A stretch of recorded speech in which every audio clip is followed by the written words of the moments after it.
Boa tarde, boa tarde. Agora, mais uma vez, aqui na terceira Biodiesel Week, nós teremos uma mesa bastante interessante aqui nesse momento, que vamos ouvir as experiências de outros países.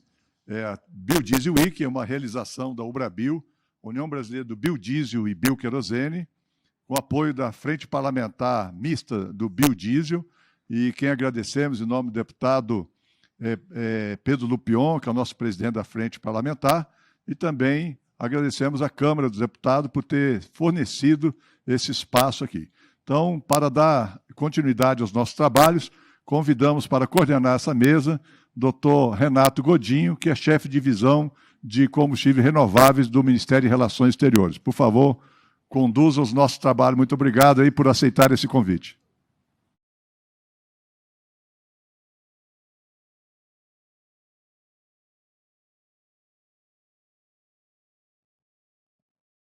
Boa tarde.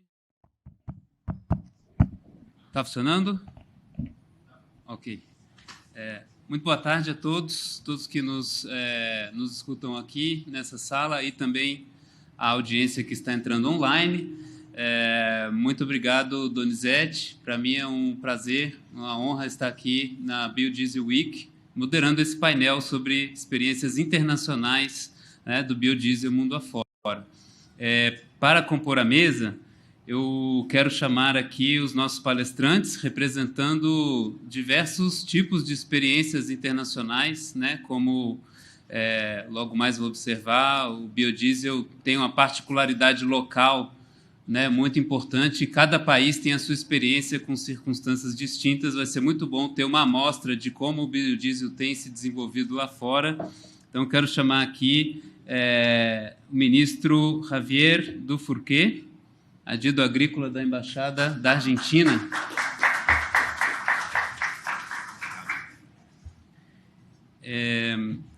Senhora Bonnie Berger, conselheira para assuntos econômicos e comerciais e chefe da seção comercial da Embaixada do Canadá, aqui no Brasil.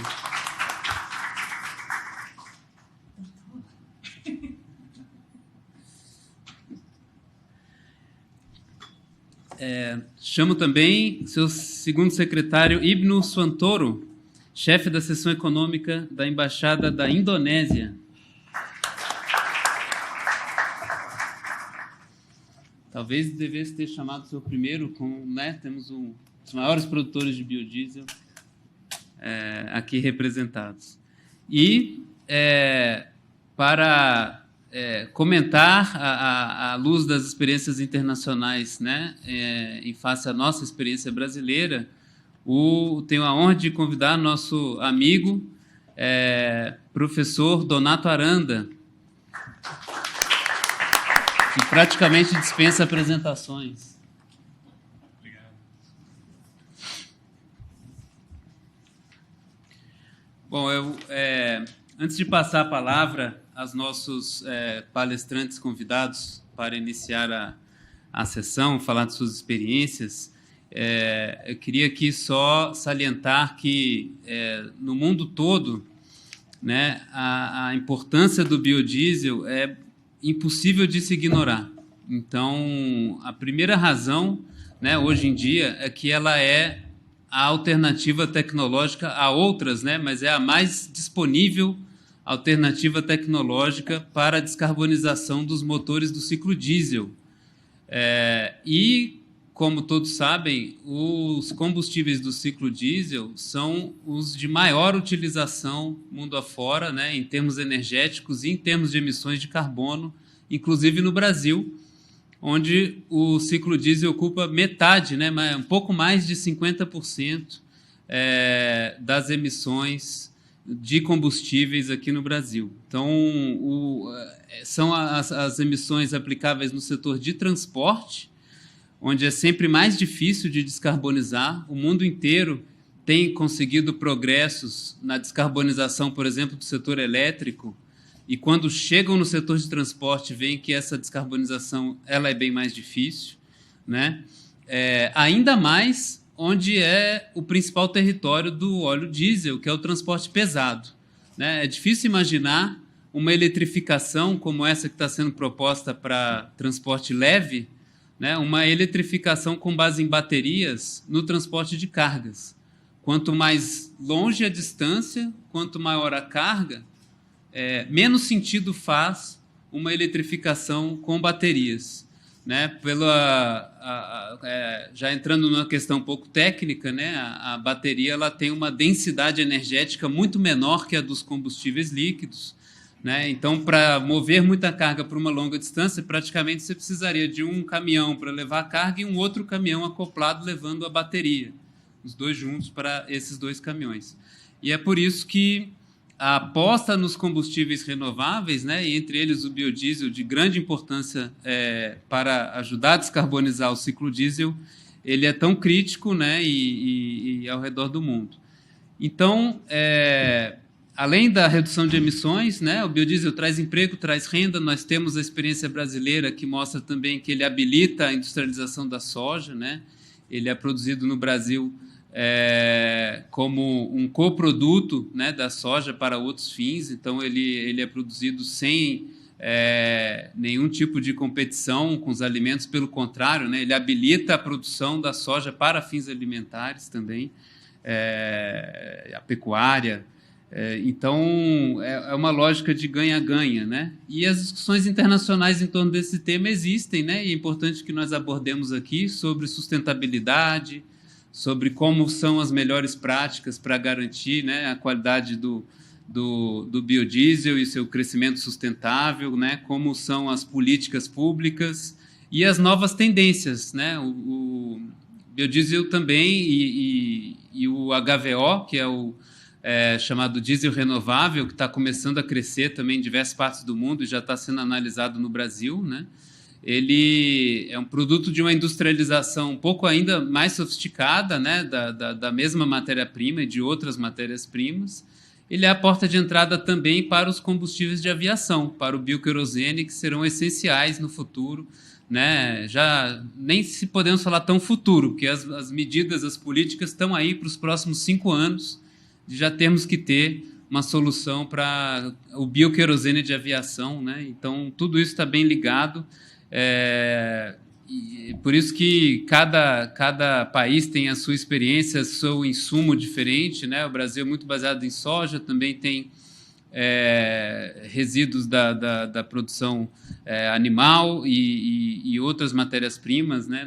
Vamos ver como a Indonésia, por exemplo, é baseado na palma, que é uma planta de intensidade de produção, né, muito alta, muito elevada a produtividade.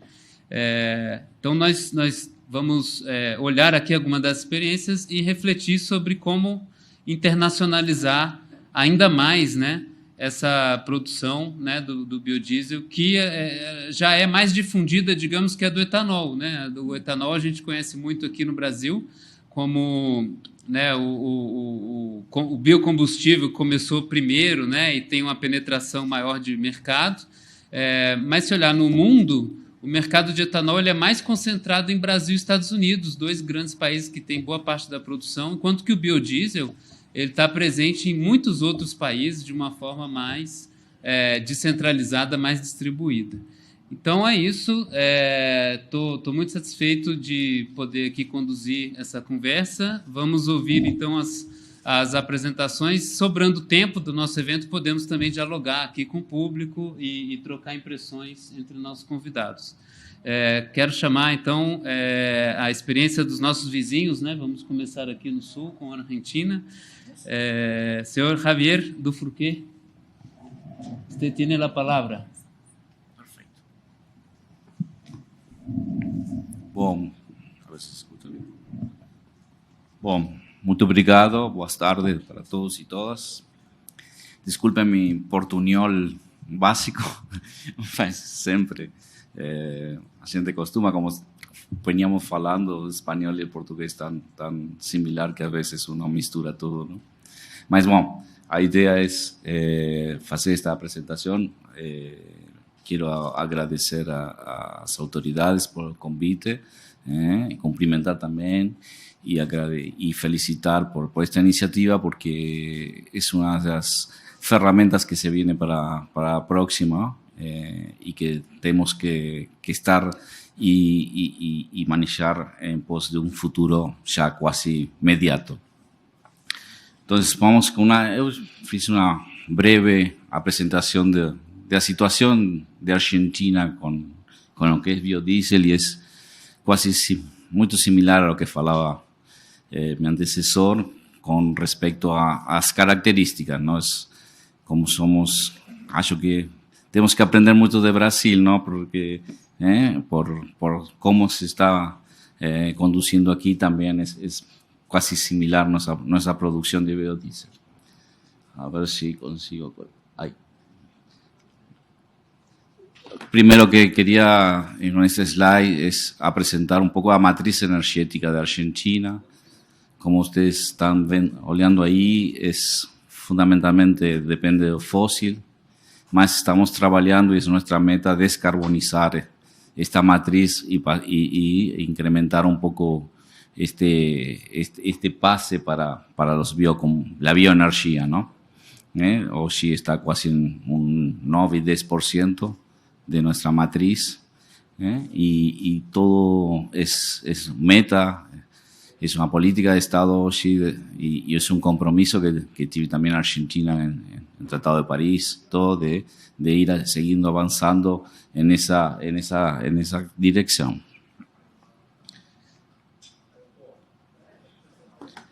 ¿Cómo es el régimen que fue Argentina a inicios de 2008? Solamente la producción de biodiesel era destinada a la exportación, no tenía un marco regulatorio. Se comenzó con una ley que fue promulgada en 2006, más después recién fue efectiva en 2010, que fue la primera ley que figura ahí, que esa ley terminó en un año 2021. Esa ley, lo importante de esa ley era establecía un registro de empresas, al cual tenían un incentivo fiscal y un incentivo de esta ley que incentivaba a esta producción. Después un corte que comenzó con un 5% y fue después, durante ese tiempo, en 10%. ¿Sí? Y que establecía también como unidad ejecutora a Secretaría de Energía, que está dentro del Ministerio de Economía. Terminada esa ley, que es hasta 2021, comenzó en julio del 2021, se estableció esa segunda ley que continúa prácticamente con todas las características de la anterior. Registro de las empresas, son 33 empresas hoy registradas bajo esta ley de incentivo. Estableció un corte del 5% para el biodiesel, un 10% para el bioetanol, 6% proveniente de milio, 6% proveniente de caña de azúcar, más con una posibilidad de acuerdo, un análisis, una avaliación de acuerdo a las características de un mercado, coyuntura, precios, sobre todo, de poder de ser a 3%, o como en este momento nosotros podemos apreciar hoy, el corte está en 12,5% por las condiciones que internacionalmente.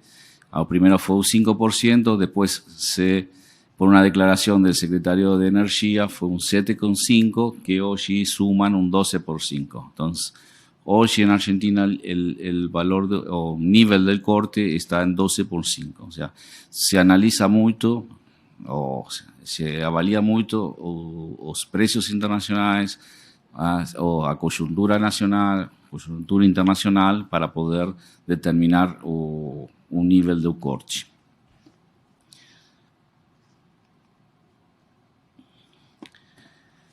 Como se faló aquí, nuestro principal y único cultura que se hace biodiesel es la soya. También aquí se faló, es nuestro principal proceso de cultura es el grano de soja, que tiene un 18% aproximado de aceite, y el resto de todo lo que es el recurso o subproductos son los principales, esos subproductos son los principales productos de exportación de Argentina, ¿no? Que va para todo lo que es la producción animal, como suplemento proteico. Entonces, gran importancia a veces cuando unos declaran por qué va para biodiesel y no va para alimentación, en realidad hay un 18% de eso que va para biodiesel, llegado el caso, porque es grano, y el resto sí va todo para alimentación de producción animal. Entonces, eso es uno de los puntos a destacar, que es bastante importante. La zona de producción de Argentina, donde también se establecen casi las 33 empresas que yo falé, está en la zona de producción núcleo de Argentina, en lo que muchos podrán conocer como la pampa húmeda de Argentina, donde son las mejores zonas, las mejores condiciones agroecológicas para las culturas. Tenemos una capacidad instalada de 4 millones de toneladas hoy, con esas 30 y pico de empresas. Y nada, lo importante de esto es que ahí también se está la característica de las empresas, que está bastante distribuida en grandes, pequeñas, o sea que son importantes fuentes de recursos de trabajo. Es una importancia del sector que tiene casi 6.000 fuentes de trabajo directas e indirectamente.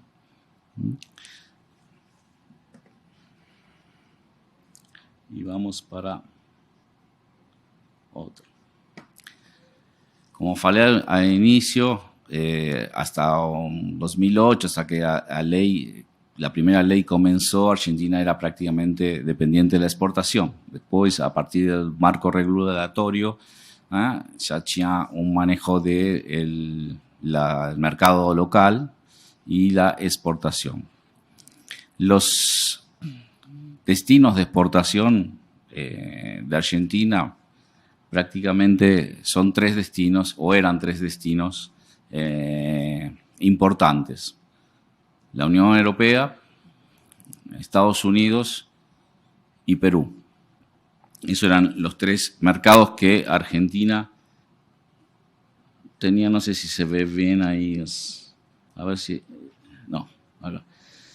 Eran los tres mercados que tenía Argentina como principales.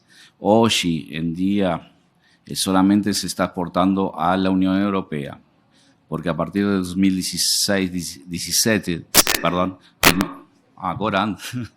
2017, Estados Unidos colocó unos aranceles, casi un 70% a valor, lo cual es imposible hacer, no era competitivo ya con estos aranceles de entrada.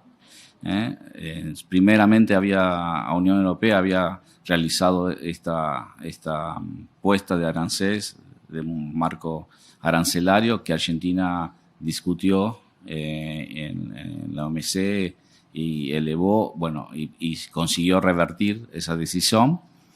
Más hoy, la última exportación a Estados Unidos fue en el 2016, casi 1.300 millones de dólares. Después, a partir de ahí, el mercado falló por imposibilidad de que nuestras empresas y que nuestro biodiesel sea competitivo. Y Perú también aconteció algo similar años más para frente, donde también estableció aranceles de entrada imposibles como para fallar a exportación. Entonces, hoy, único destino que tiene Argentina importante y con valor importante, fueron casi 1.500 millones de dólares o año 2021, es la Unión Europea. Bueno, y aquí ya creo que mi tiempo está justito y ya finalizo. Quiero agradecer todo. Muchas gracias.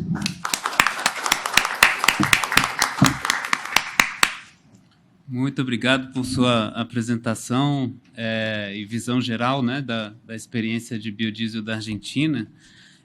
Antes de passar a palavra à nossa próxima oradora, Bonnie Burger, para discutir a experiência agora de um país do hemisfério norte, né, o Canadá. Mas antes, eu já estava com a intenção de perguntar, Javier, e você tocou no tema do protecionismo, né, por parte do mercado europeu e do mercado norte-americano, né? O biodiesel da Argentina é uma história que a gente conhece e enfrenta essas barreiras, né? Às vezes também com a roupagem de regra ambiental, às vezes diretamente tarifárias, né? E, por outro lado, eu trabalhando com energia no Ministério de Relações Exteriores, né, já há 7 anos, nunca ouvi falar de um imposto de importação, né, ou uma barreira tarifária colocada contra o petróleo ou contra o óleo diesel. Então, assim, já havia até imposto de exportação, mas alguém proteger imposto de óleo diesel, eu nunca vi, né? Por que será que existe barreira comercial para um produto que essencialmente é um óleo diesel só que renovável, né? É uma boa pergunta. E agora temos uma preocupação também para frente com o tema que a União Europeia está estudando também, que como fez com a palma, ¿no? Que a soja também seja, como é, não me sale o término, ILUC, que está estudando colocar a soja como ILUC, e isso vai ter uma discussão futura importante mais para nossos países. Muito obrigado. É uma discussão mesmo em curso, né, que nós estamos acompanhando e que, de fato, preocupa, né, esse tipo de classificação horizontal, né, de todo um cultivo, né, sendo que deveria ser olhado muito mais um contexto de como é produzido. Mas então vamos agora, sem mais demora. Sim? Professor Donato, por favor. Se me permite, está com som? Porque, na verdade, aqui nessa sala, a maioria são especialistas, né? Todos entenderam perfeitamente bem a fala do ministro Javier. Porém, como a gente está passando para o YouTube também, talvez seja importante pontuar o seguinte: quando ele se referia a corte, no português tem uma outra tradução, né? Que seriam as misturas, né? Os blends. Então, corte B12,5 é que usa o blend B12,5. Parece óbvio, mas como a gente está no YouTube, né? É bom a gente pontuar. E quando ele se refere a gasóleo, é o diesel, né? Em alguns países de língua hispânica, usa o termo gasóleo para o diesel, ok? Muito bem pontuado. E aproveitando para anotar, então, que a Argentina, nesse momento, com um nível de mistura de 12,5%, né, já superou o Brasil, que estava a caminho de chegar 11, 12, 13, 14, 15, eventualmente, e se demorou ao meio do caminho. Então, parabéns à Argentina por já nos ter deixado para trás nesse quesito do corte, ou da taxa de mistura. Bom, então, agora sim, Bonnie Burger vai fazer a sua apresentação sobre a experiência do Canadá. Vai ser bem diferente do Brasil e da Argentina, né? Vai ser, sim. E acho que vai fazer em português. Vou fazer em português, mas peço desculpas já pelo sotaque, né? Então, então, primeira coisa, obrigada ao Brabio, senhor Donizetti e companhia, por incluir o Canadá no evento de hoje, e parabéns para todos os... Agora me ouvem? Perfeito. Então, estava dizendo obrigada pela oportunidade para o Canadá falar no evento de hoje. Então, obviamente é um prazer estar aqui com os colegas distinguidos e para poder comentar justamente sobre as oportunidades econômicas e ambientais que os combustíveis limpos, incluindo o biodiesel, apresentam no Canadá, nas Américas e no mundo. Antes de falar das ações do Canadá em combustíveis limpos, gostaria de destacar, como colocou o colega de Argentina, o papel importante que o Brasil tem desempenhado nessa área.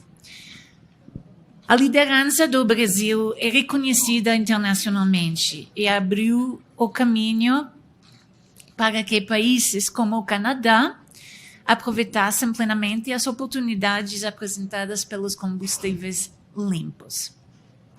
Assim, o Canadá se voltou para o Brasil para aprender sobre todas as formas de transporte limpo, como colocou o Dr. Renato, e isto ajudou a moldar a abordagem canadense. Então, muito obrigada. Da mesma forma, o Brasil se voltou para o Canadá também para melhorar em matéria de descarbonização, né? E Smart Driver, não sei se conhecem esse programa, mas recentemente o Canadá assinou um acordo para compartilhar seu programa Smart Driver com o Brasil. Os programas Smart Driver buscam reduzir as emissões das frotas comerciais e institucionais de caminhões e ônibus. O resultado tem sido o desenvolvimento de programas de treinamento próprios no Brasil, no modelo Smart Driver, para aumentar a eficiência de combustíveis. Então, é um exemplo de parceria entre Canadá e Brasil nesse âmbito. Dito isto, há muito que ainda podemos aprender uns com os outros, obviamente, não somente Canadá com o Brasil, mas obviamente com os outros países que estão aqui presentes e em todo o mundo praticamente. Assim, vou falar hoje sobre as ações passadas e recentes do Canadá na área dos combustíveis limpos, especificamente o papel dos combustíveis limpos, incluindo o biodiesel, na transição energética do Canadá. E número 2, como o governo canadense irá destravar o potencial econômico, que é importante, dos combustíveis limpos, tais como o biodiesel. Então, obviamente, é um momento... próximo, por favor. É um momento chave para atuar no setor de combustíveis limpos. Quero fazer ressaltar esse fato. Essa é uma indústria em crescimento que oferece oportunidades de produção e fornecimento de matérias-primas, feedstocks, para nós em todo o Canadá. O Canadá vê os combustíveis limpos como um caminho positivo para poder equilibrar a segurança energética com nossos compromissos em matéria de mudança climática. Numerosos relatórios estimam que os combustíveis limpos podem vir a representar até 60% da demanda por energia limpa do Canadá e 20% da energia distribuída globalmente até 2050. A Agência Internacional de Energia reforçou isso, indicando que não existe um caminho para zerar as emissões que não inclua combustíveis limpos. Vários deles são os combustíveis limpos são quimicamente indistinguíveis dos combustíveis fósseis que substituem, como, por exemplo, o diesel renovável que colocou justamente o Dr. Renato. No Canadá, obviamente, temos a vantagem natural de matérias-primas de biomassa. Assim, acreditamos que os combustíveis limpos, em particular, nos ajudará a cumprir com nosso imperativo climático, tal como estabelecido em nosso plano de redução de emissões, é o plano canadense, do governo canadense. Vemos uma história semelhante se desenrolando a nível internacional.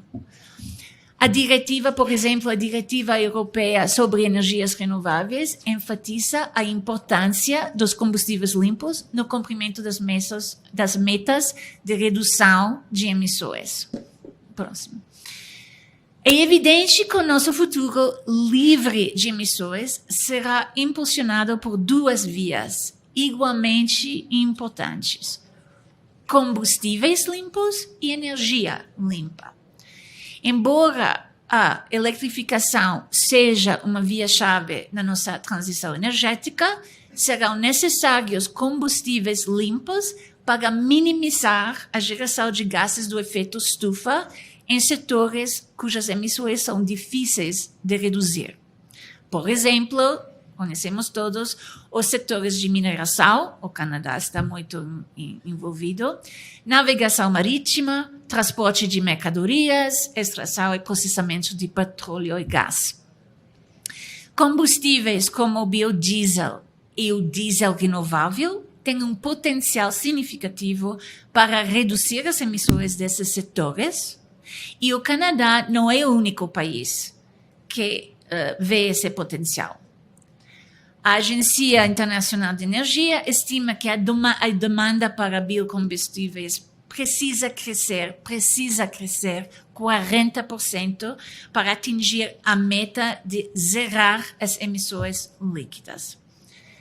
Ao aproveitar de combustíveis como o biodiesel, podemos apoiar a indústria agrícola local, como no Brasil, e reduzir os resíduos, criando parcerias estratégicas entre matérias-primas e combustíveis. Assim, se poderia promover uma economia circular e permitir que as comunidades de todo o país, estou agora falando do Canadá, mas seria igual para os outros países, atingam reduções, como temos que fazer todos, né? A próxima. A indústria dos combustíveis limpos não é novo no Canadá. Tem uma longa história. O governo tem apoiado o desenvolvimento e a comercialização de combustíveis limpos há décadas, com o objetivo de incentivar a produção interna no Canadá. Notadamente, em 2006, há 14 anos? Não, 16 anos, né? O governo canadense anunciou uma estratégia abrangente para os combustíveis renováveis. Essa estratégia consistia em 4 pilares. 1. Aumentar a disponibilidade de combustíveis renováveis no varejo através do regulamento sobre combustíveis renováveis. 2. Apoiar a expansão da produção canadense de combustíveis renováveis através do programa Ecoenergia para Biocombustíveis. Todas essas coisas se podem ler no sítio do governo canadense. 3. Ajudar os agricultores a aproveitar novas oportunidades nesse setor, como a iniciativa Capital Ecoagricultura para Biocombustíveis. E 4. Acelerar a comercialização de novas tecnologias com o fundo Next Gen Biofuels. Embora o governo, porque estou falando por o governo canadense, embora o governo tenha feito investimentos, precisamos reconhecer, obviamente, a liderança de outras partes desta indústria mesma, que levaram o setor canadense de combustíveis limpos de nascente a líder mundial. Particularmente as políticas e medidas de apoio decretados pelos estados, nós temos, se chamam províncias, mas são como os estados, e municípios, e também os grandes esforços da indústria. Temos que reconhecer absolutamente. Com esses esforços combinados, a indústria de combustíveis limpos no Canadá cresceu exponencialmente entre 2005 e 2020, está ainda crescendo. A capacidade de produção de etanol no Canadá aumentou de 200 mililitros para 2 BLs. Além disso, o biodiesel saiu da capacidade zero de produção para gerar 650 mililitros em 2020.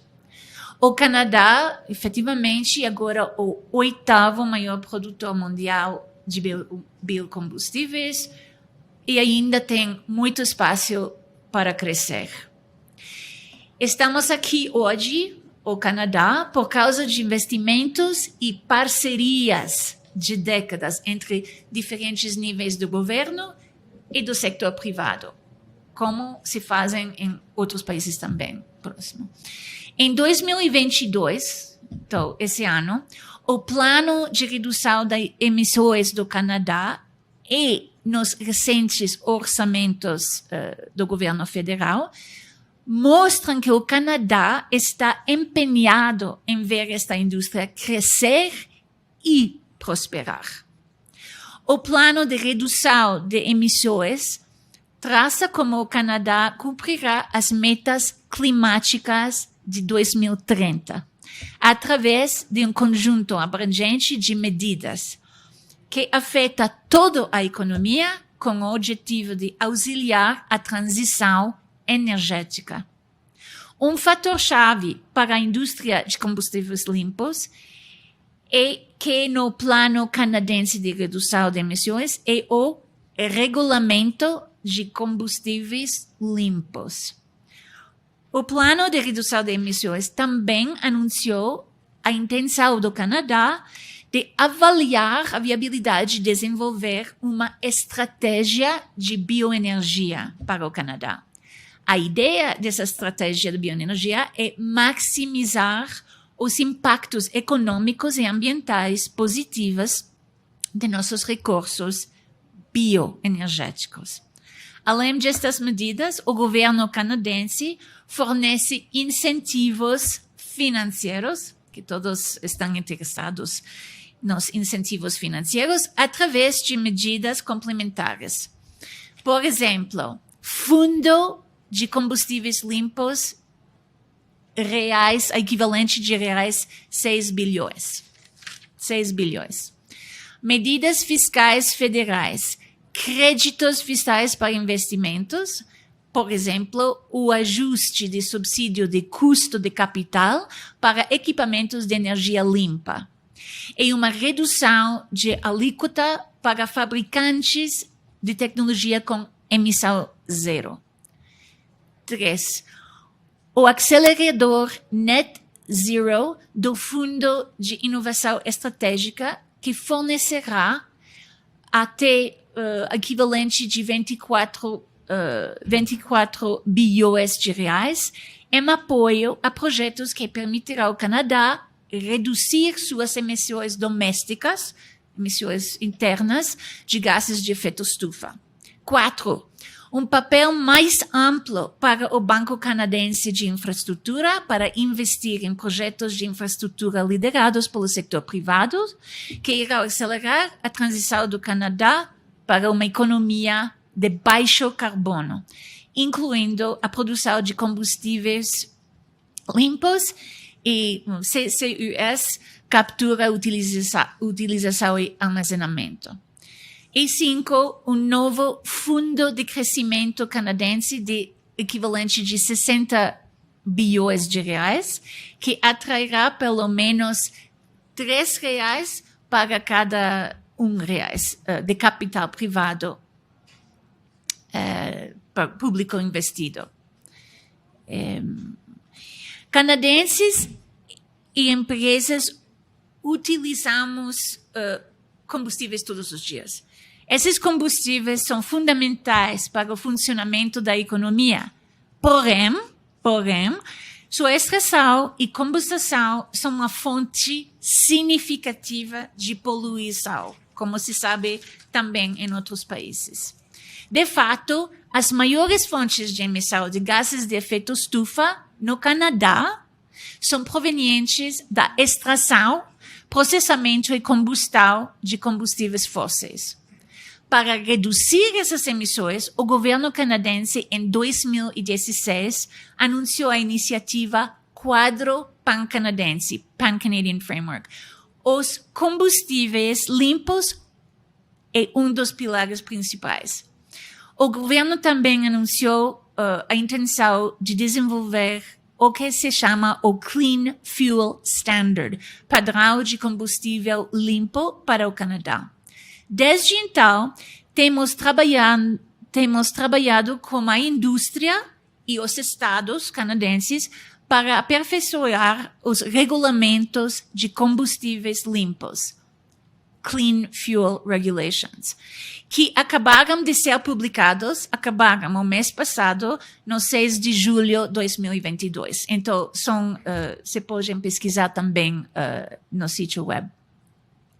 A ideia dos CFR é reduzir a poluição de carbono gerada pelos combustíveis que usamos diariamente por meio de redução da intensidade de carbono, reduction of carbon intensity, ao longo do tempo. Desta forma, se cria no Canadá condições para investimentos e inovações no setor de combustíveis limpos e para manter os custos de conformidade baixos, utilizando uma variedade de mecanismos de conformidade flexíveis.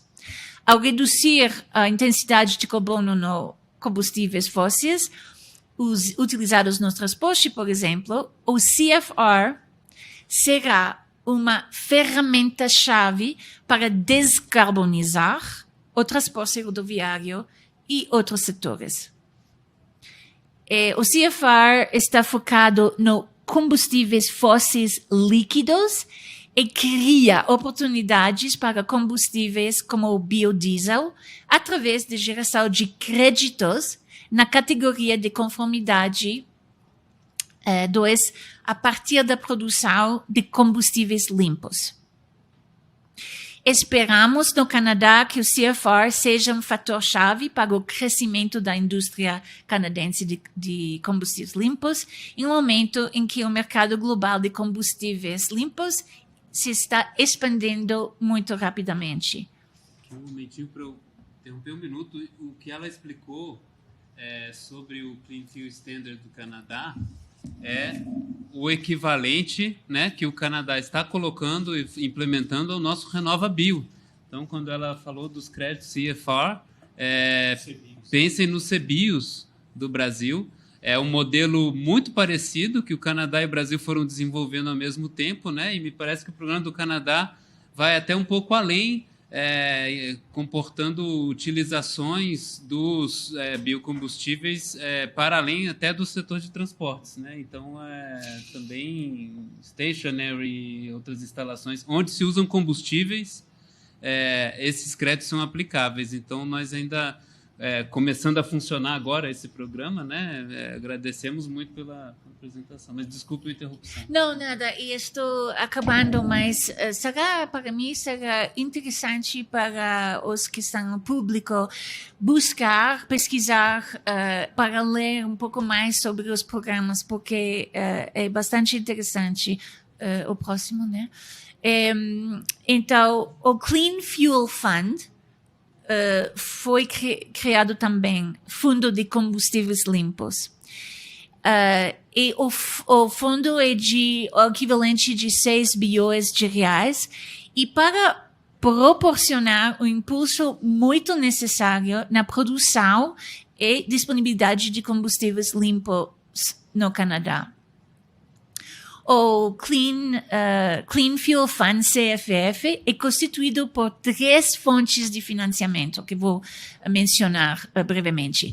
Financiamento para desarmar a construção de novas capacidades de produção doméstica, seja através do apoio a novas construções, seja através de modernização ou expansão das instalações existentes. Essa é uma coisa.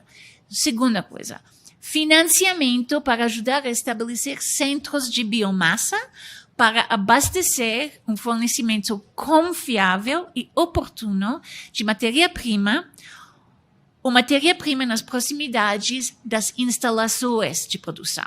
E terceiro, financiamento para o desenvolvimento dos códigos e padrões necessários para apoiar a evolução de novas tecnologias de combustíveis limpos à medida que elas entram no mercado. Gostaríamos de enaltecer todos os excelentes projetos recebidos, porque já recebemos projetos, e os projetos estão, nesse momento mesmo, em análise. Houve, obviamente, um interesse significativo no programa, com muitos projetos focados em diesel limpo. E esperamos anúncios bastante próximos, provavelmente no final de 2022, do financiamento. E gostaria de adicionar que os brasileiros, por exemplo, poderiam trabalhar em parceria com o Canadá nesses fundos. É necessário ter, obviamente, parceiro canadense e tem ser registrado no Canadá, mas é possível aproveitar. E também o Canadá vai lançar um pedido de propostas neste ano, provavelmente no outono. Bem, outono não é um conceito brasileiro, não é o mesmo que no Canadá. Dizemos setembro, outubro, para lançar o fluxo de cadeia de fornecimento de biomassa do CFF. Então, Clean Fuel Fund. Reconhecemos a oportunidade única que os combustíveis limpos apresentam para as empresas e comunidades indígenas também. Porque, obviamente, temos no Canadá uma grande comunidade indígena e incentivamos a participar de indígenas em todos os projetos. É uma das áreas importantes para a política canadense, o governo canadense. Então, de fato, realizamos uma dedicada solicitação de informações para que empresas e comunidades indígenas interessadas possam coletar informações, aferir a disponibilidade do projeto e avaliar interesse. Não sei se tem uma coisa similar no Brasil, mas senão poderia ser interessante, porque usando esse feedback, projetamos um processo para aumentar a participação indígena em todos os projetos. Enquanto o fluxo de solicitação de produção, para nós, para os canadenses, está fechado, mas a chamada do fluxo indígena permanece aberta. A próxima. Como mencionado, não chegamos a este lugar sozinhos. Os esforços do governo, o governo canadense, têm sido complementados pela liderança, seja ao nível estadual e internacional, seja pela liderança em empresas de serviços públicos canadenses, utilities. Os estados separados estão tomando medidas, por exemplo, British Columbia, Colômbia Britânica, no oeste do Canadá, ordenou que a gasolina tenha 5% de etanol, agora mesmo, e combustível diesel tenha 4% de teor renovável.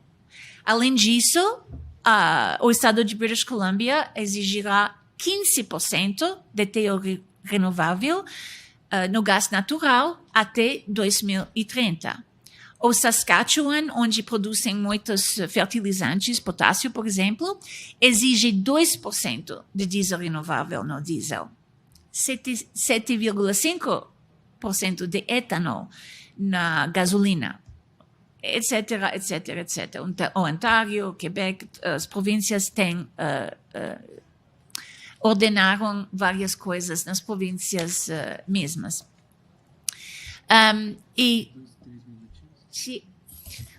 Também queremos aprender com outros países, obviamente, como o Brasil. Então, trabalhamos para garantir que os produtores de combustível limpo no Canadá continuam a ter acesso ao mercado internacional. E, obviamente, na embaixada estamos promovendo essas parcerias com o Brasil em particular. Queremos trabalhar com nossos parceiros internacionais e com a indústria para posicionar o Canadá como líder global no setor. Esse esforço envolve alinhamento de nossas políticas, marcos regulatórios e também incentivos. E por isso que o Canadá tem assumido um papel de liderança na Ministerial de Energia Limpa, O Brasil faz parte, obviamente, os outros países que estão aqui presentes. Em particular, o Canadá tem um papel de liderança na plataforma BioFuture. E vou terminar com a próxima slide. Há uma necessidade crescente de energia limpa nacional e internacional, à medida que o mundo passa por uma transição energética. Todos passamos por essa transição energética. E o Canadá, como mencionei, coloquei, está respondendo a essa necessidade. Estamos em uma posição sólida para acolher as oportunidades econômicas, ambientais e sociais da transição energética. Temos uma vantagem natural com a expertise de líder mundial em combustíveis limpos e uma abundância de matérias-primas, feedstocks, agrícolas e de resíduos. Temos também recursos sociais significativos que podem ser avançados em nosso setor energético, à medida que avançamos em direção de uma economia de carbono zero, que é a meta final. A justa legislação de transição em que estamos trabalhando internamente no Canadá apresenta uma oportunidade para aproveitar os esforços existentes do governo. Estou falando sempre do governo canadense. Ela permite que a transição do Canadá para um futuro de baixo carbono projeta e melhora a vida dos trabalhadores e das comunidades de todo o país. E eu acho que vou terminar com isso e agradeço muito a oportunidade. Desculpem se era um pouco longo. Obrigada.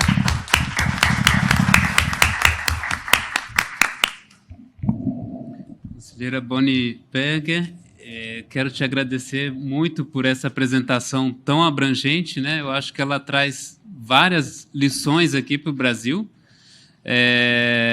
inclusive sobre como o Canadá monta políticas públicas em várias áreas ao mesmo tempo, né? Rumo ao mesmo objetivo. Então, nós temos aqui o RenovaBio, temos mandatos de mistura, o Canadá também, mas eu acho que pecamos um pouco, depois o professor Donato poderá dizer se eu estou exagerando, mas pecamos ao não ter o lado do desenvolvimento e inovação, né? Então, esses fundos que o Canadá coloca para avançar na modernização do capital, né? Não é só pesquisa no laboratório, é implementação, modernização de usinas, da cadeia produtiva, né? E fundos de investimento. Eu acho que nesse lado do impulsionamento da oferta, né? A gente tem políticas de demanda, mas está faltando esse impulsionamento, essa visão pública que aprendemos com o Canadá. Também é muito bom para nós ouvir a visão completa, né, que o Canadá tem da transição energética.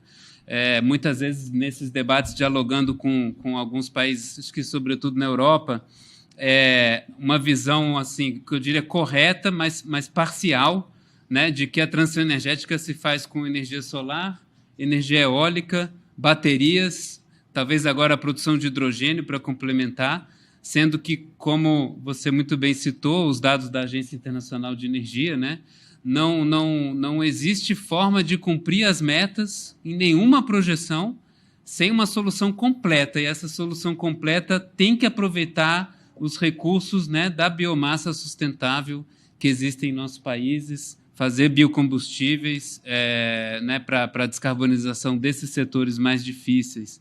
Então, não é à toa que o Canadá, de fato, foi um dos principais parceiros do Brasil no lançamento da Plataforma para o Biofuturo, né, que o Brasil tomou a iniciativa de lançar com esses 20 países parceiros em 2016, e o Canadá está no chamado Core Group, junto com o Brasil. São os 5 países que tomam as decisões, né, lideram o grupo mais de perto, e tem sido uma satisfação trabalhar com os seus colegas lá de Ottawa e de outro. Muito obrigado pela apresentação.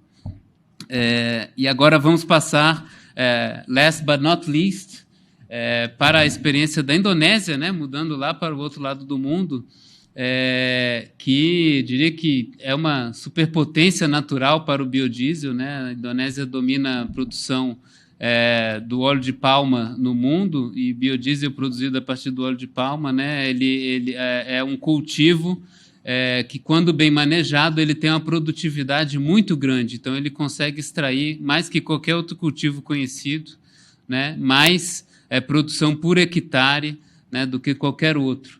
E, além disso, a Indonésia também está na liderança no lado automotivo, né, na proporção do biodiesel que o programa indonésio conseguiu alcançar no uso de substituição do diesel nos automóveis, né? Então, a Argentina chegou em 12,5%, Brasil ainda está, né, se segurando ali nos 10%, né? A Indonésia já chegou a mais de 20%, né, e tem planos para subir além. Então, queremos muito ouvir essa experiência. Passa a palavra, então, à secretária Ibno Santoro, que fará a sua apresentação em inglês. Ao final da apresentação, eu e o professor Donato, para os que não puderem acompanhar em inglês, faremos um breve resumo, né, dos principais pontos. Não é isso, por favor. Muitíssimo obrigado, Renato, pela introdução e última palavra. Boa tarde, senhoras e senhores. Em primeiro lugar, eu preciso me desculpar por não preferir falar em português, já que quase todos os materiais disponíveis, quando se trata de biocombustível, biodiesel na Indonésia, são quase todos, seja em indonésio ou seja em inglês. Então, por esse motivo, eu prefiro falar em inglês. Então, vou começar em inglês, tá? Well, it will be a brief presentation about Indonesia's experience, or let's say trajectory, with regard to biodiesel development as one of its national priority, to support national energy security program. So national security program is the core issue in Indonesia since at least 2010, because it's become a pressing issue by the domestic stakeholders. So my expose that you will follow is totally from a generalist perspective, because let me say a disclaimer, I'm not a specialist. I think I'm the one who is not adept in this matter. So my presentation will consist of 4 parts. First is the background, to give you a perspective of why it's become a fundamental issue in Indonesia. And second is the current status or the existing condition in Indonesia with regard to biodiesel development program. And the third one is challenges. And the last one is projection, or the way forward. So there are 2 imperatives. One is economic, and the other one is environmental. So as you can see on the slides, environmental considerations is the most important one.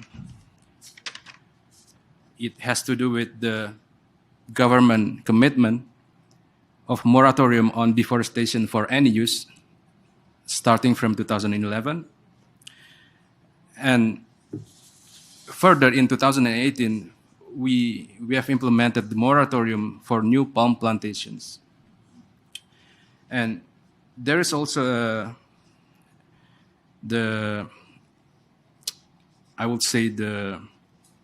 the role of international community, which imposed the so-called Indonesia Sustainable Palm Oil, or ISPO, which was more than 800 center of plantations of palm oil has been certified. And so for this environmental consideration, the government of Indonesia continues to develop biofuel which is environmentally friendly and up to date with current technology. And for the economic considerations, well, as you may already know, Indonesia is the biggest producer of palm oil in the world. And so there is an abundance of palm oil stocks. For example, in 2021, the consumption of palm oil or palm-derived products is around 1.16 million barrels per day, and the production in 2021 is around 707,000 barrels per day. So there are two fundamental issues when it comes to economic considerations that government of Indonesia pay attention seriously. One is poverty alleviation, and then employment opportunity. The palm oil sector itself employs around 1,392,000 upstream workers. So, based on the 2021 data. And so, in terms of economic value, by implementing B20 or currently B30, it could help the state revenue that reach more than $4 billion from the sector itself.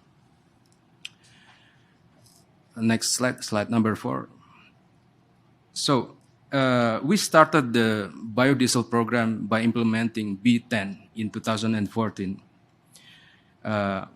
Well, just like the case in Argentina and Canada, it all began with a presidential decree, which mandated the renewable energy to be more present when it comes to energy security. And then in 2016, we started to implement the B20. And then from 2020 up to now, B30 is mandatory in Indonesia.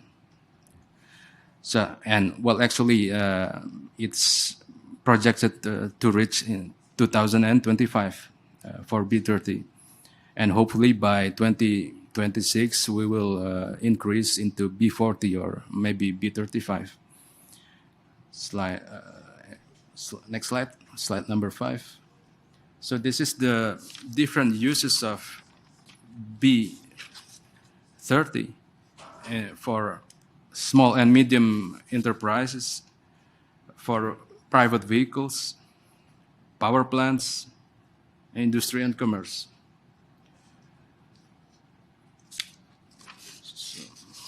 Next slide.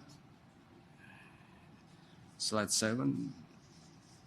So the biodiesel production capacity is keep on growing, and it is followed by domestic consumption. For example, in 2021, B30 domestic consumption is 8,438,550 kiloliters. So it has to be followed by product development. So that's why slide number 8, Indonesian government, along with the Center of Excellence for Biodiesel Studies, developed the so-called biohydrocarbon products so that it can be blended in gasoline, diesel fuels, as well as aviation fuels. Slide number 9. But apart from palm oil-based diesel, as you can see on the chart above, currently there is ongoing research on biofuel in general, led by the National Research Body and supported by Center of Excellences of Agriculture and Energy Studies, as well as private sectors. So, for example, there's an ongoing studies on the possibility to develop sugarcane as bioethanol for industry, cassava as well as bioethanol, sagu, including microalgae, cellulose, and arenga or pinata. I don't know if you're familiar with this kind of plantation. Okay. Slide number 10. So this is the contribution of biofuel to renewable energy. As you can see on the chart, in 2020, its contribution for the total renewable energy program in Indonesia is 10% of the target. And it is projected that by 2025, 23% will be reached. And in 2050, 31% is projected to reach the target. Next slide, number 12. So, next, 12. Yeah. So, this colorful chart shows all related stakeholders' involvement. There are Ministry of Energy, Ministry of Industry, research centers, as well as private sectors and industries in the biodiesel development program that will eventually support the National Energy Security Program. As you can see there, there's a main company which produces biodiesel. It's called Pertamina.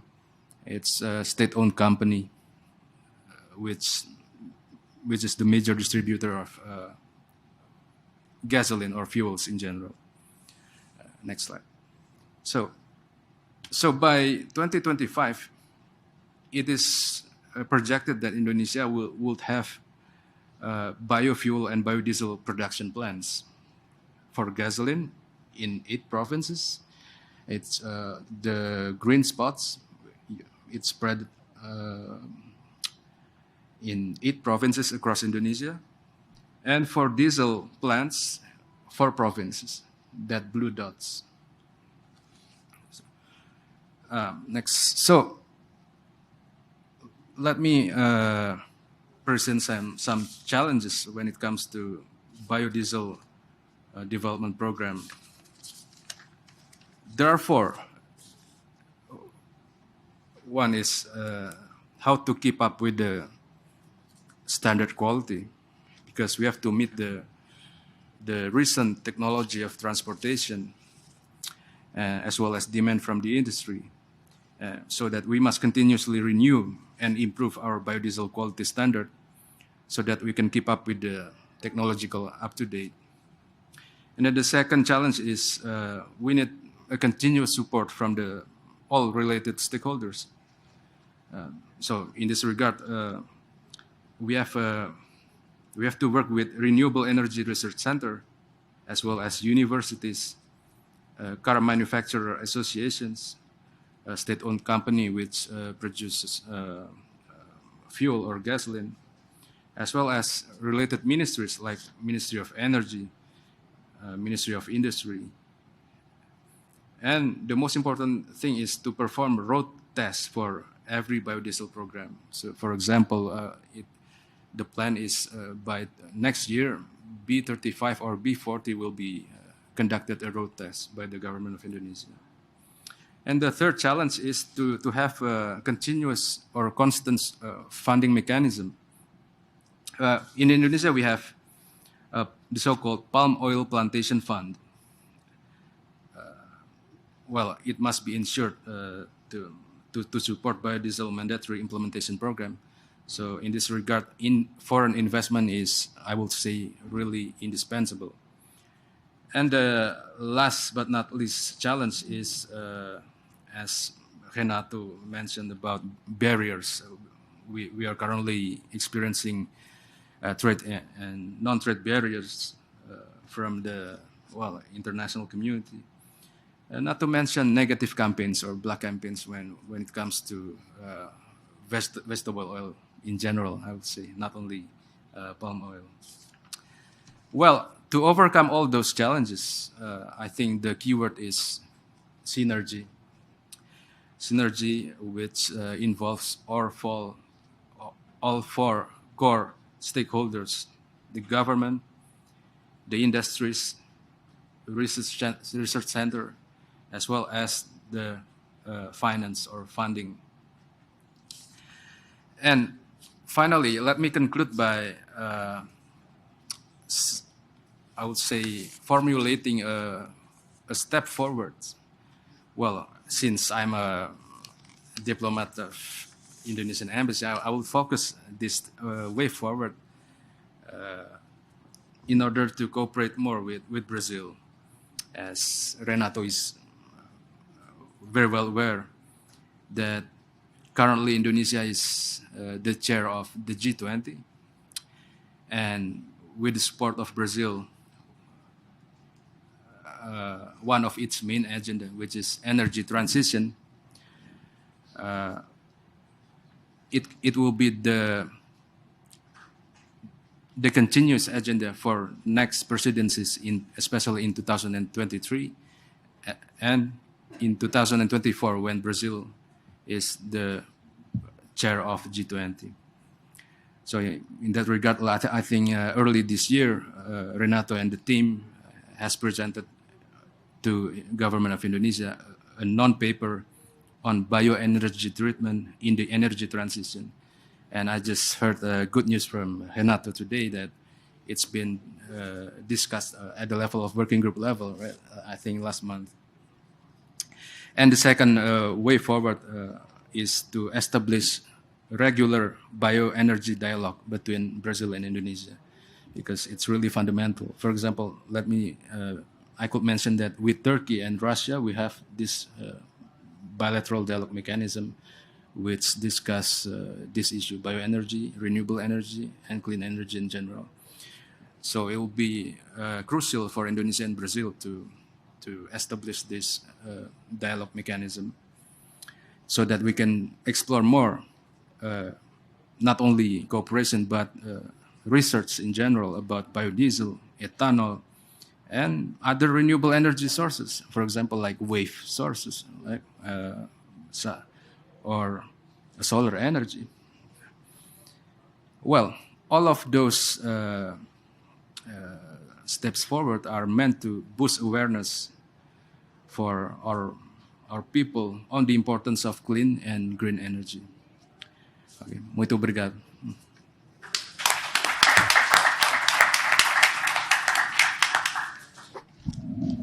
Muito obrigado, senhor Santoro, por essa visão. Disse que não era um especialista, mas foi bastante fundo em diversas das questões, né? A gente está se aproximando do final do nosso horário, mas como também começamos um pouco mais tarde, ganhei aqui da nossa presidência da Ubrabio 15 minutos mais para irmos adiante.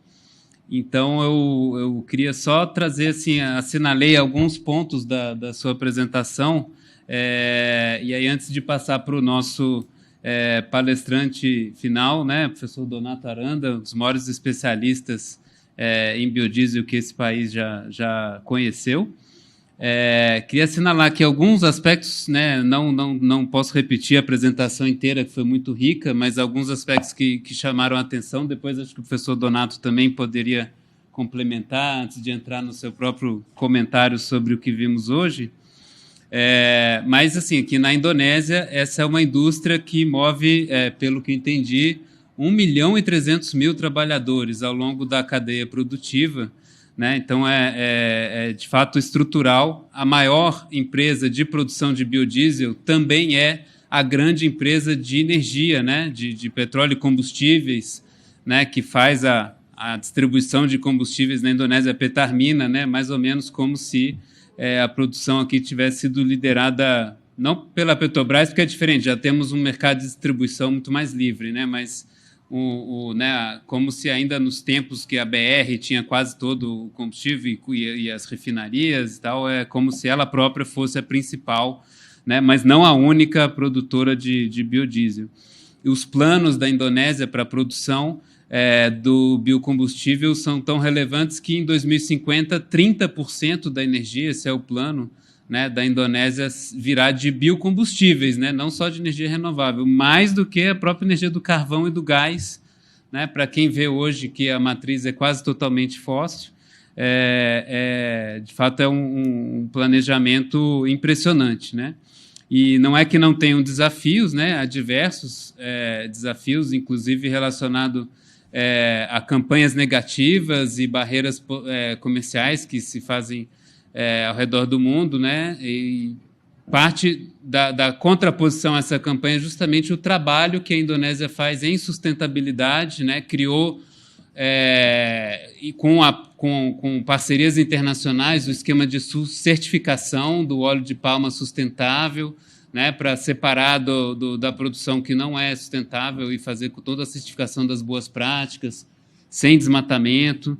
Então, tem muita inovação, né, nesse lado, e inovações também do lado da utilização, né? Ela já está atuando no B30 desde 2020, com planos de subir, fazer o teste nas estradas aí para o B35 e até B40 a partir do ano que vem.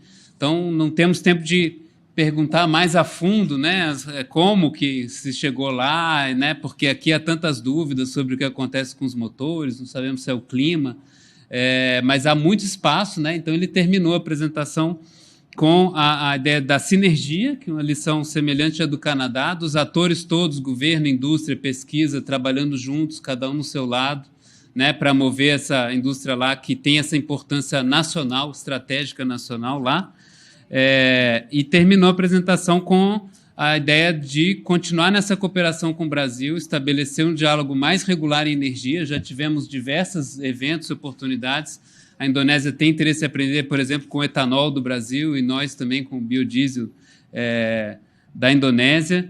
E mencionou até o trabalho que nós temos mantido coordenado, né? A Indonésia, esse ano, é a presidente do G20, né? O grupo das grandes economias. Então, a Indonésia, na presidência, já patrocinou, com base numa proposta nossa brasileira, né, um evento de biocombustíveis na descarbonização, então, que foi realizado no G20, graças a essa coordenação com a Indonésia, foi realizado online em junho.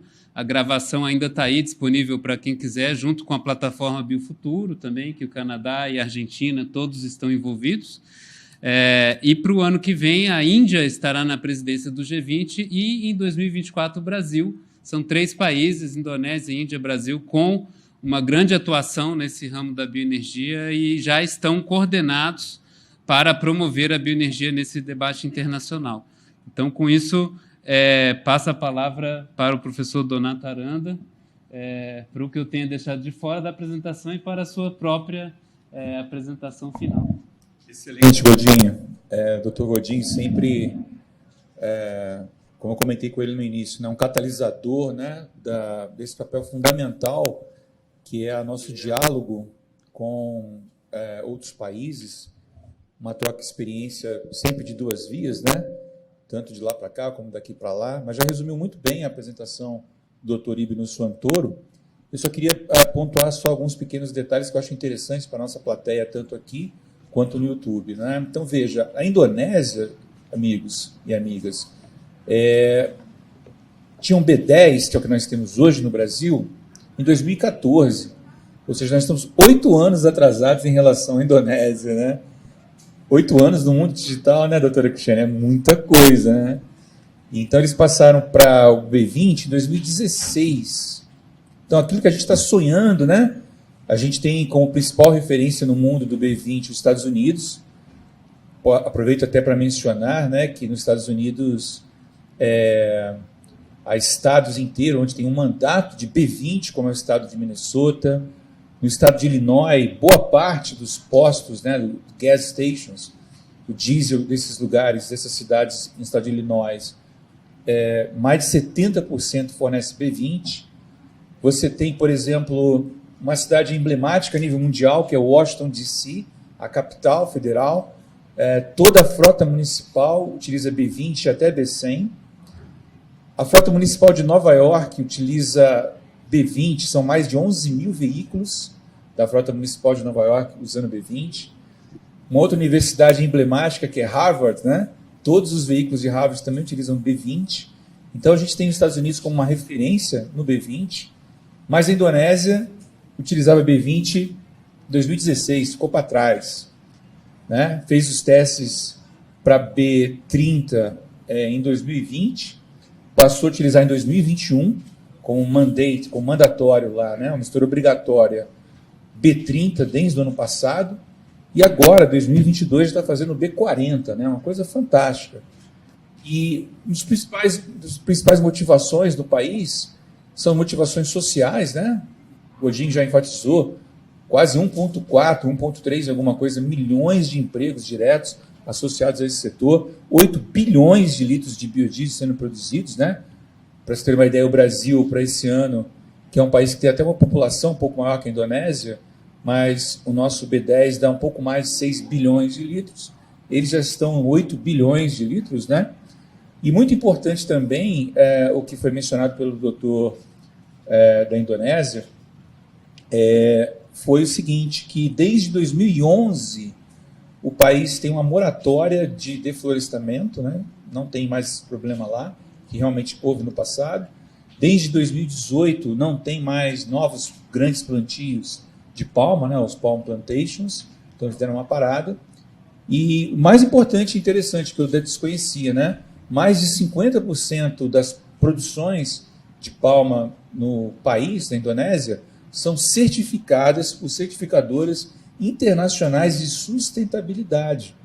Então, a despeito dessa certificação, é inexplicável, né, as barreiras, tanto preconceituosas que existem em alguns países do mundo, muitas barreiras comerciais contra a palma, e até mesmo aqui no Brasil a gente sofre com isso, a gente vê grupos no Brasil se movimentando, investindo na palma como uma alternativa muito interessante, com uma máquina de geração de emprego e que já tem todo um protocolo de sustentabilidade, né, com órgãos bastante reconhecidos na certificação, que reconhecem a sustentabilidade dessa cadeia, mas sofremos com o preconceito que existe contra a palma em alguns mercados mundiais, principalmente na Europa, né? Então, muito interessante a proposta dele, que a gente faça, né, parcerias bilaterais envolvendo Brasil e Indonésia, para tentarmos juntos, né, dialogar, tentarmos juntos trocar experiências, porque temos interesse, nós do Brasil também, de crescermos nesse ramo da palma como uma importante matriz, né, do setor de biocombustíveis. Então, muito interessante a apresentação do representante da Indonésia, e certamente isso trará muitos frutos, né, Donizete, na nossa colaboração Brasil-Indonésia. Gostaria também de comentar, foi extremamente inspiradora a apresentação da doutora Berger, do Canadá, que está aqui ao meu lado. Muito obrigado, doutora Berger, foi muito inspirador, porque, veja, não sei se todos estão cientes, né, o Canadá tem algumas peculiaridades que vale a pena a gente mencionar.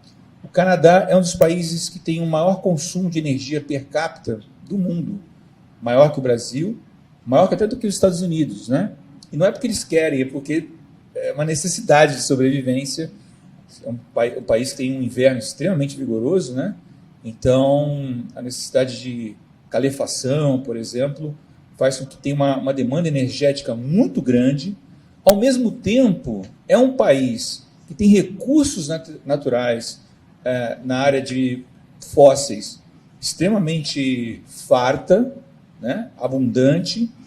Apesar disso, desse cenário, na apresentação da doutora Berger, ficou claro que eles querem passar dos 20%, né, aliás, dos 80% atuais de fósseis para apenas 20% em pouco tempo, né, algumas poucas décadas. Então, isso é um programa extremamente audacioso, ambicioso, inspirador para nós. Por que para nós no Brasil?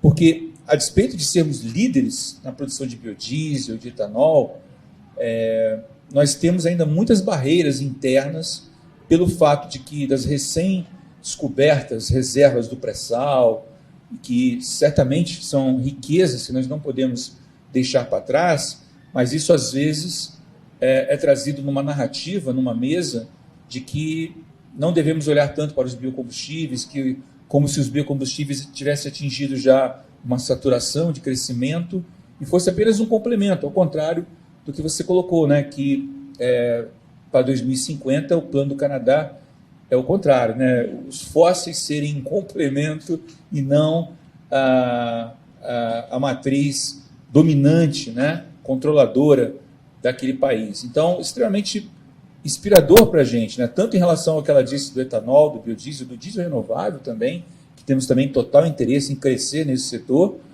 porém como renovável, né? E sem, mais uma vez, utilizar da narrativa, dos renováveis para, na verdade, embutir um fóssil com 95% ou mais, 96% de fóssil e apenas 4, 5% de renováveis, que são os coprocessados, né? Que são, às vezes, apenas uma desculpa, né?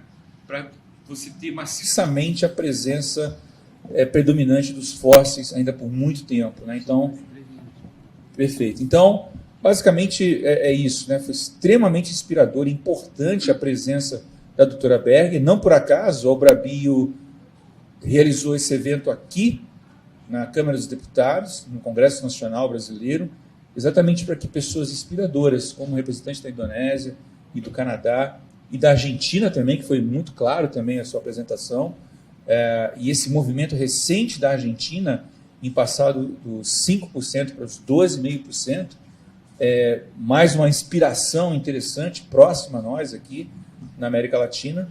Então, essas 3 apresentações internacionais, não por acaso estão sendo aqui, porque certamente irão influenciar, né, essa casa, influenciar o nosso setor, não só de biocombustíveis, mas de energia como um todo.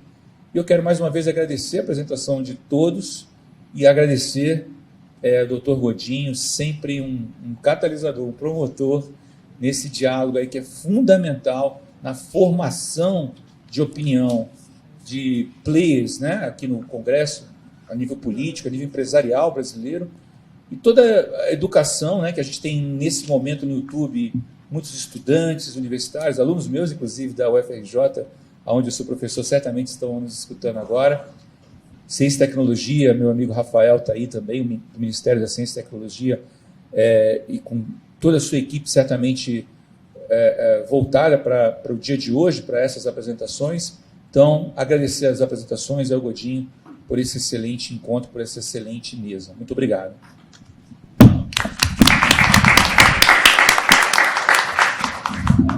Muito obrigado, professor Donato. Como sempre, né, encerrando, sumarizando com chave de ouro as apresentações desse início de tarde. Eu quero agradecer a nossa audiência, né, por nos acompanhar até aqui, e aos palestrantes que trouxeram experiências aqui tão diversas, tão ricas, com as quais nós temos que aprender. Então, encerro esse painel, passo de novo a palavra para o nosso presidente Donizete, que vai introduzir a próxima mesa sobre biodiesel e desenvolvimento regional.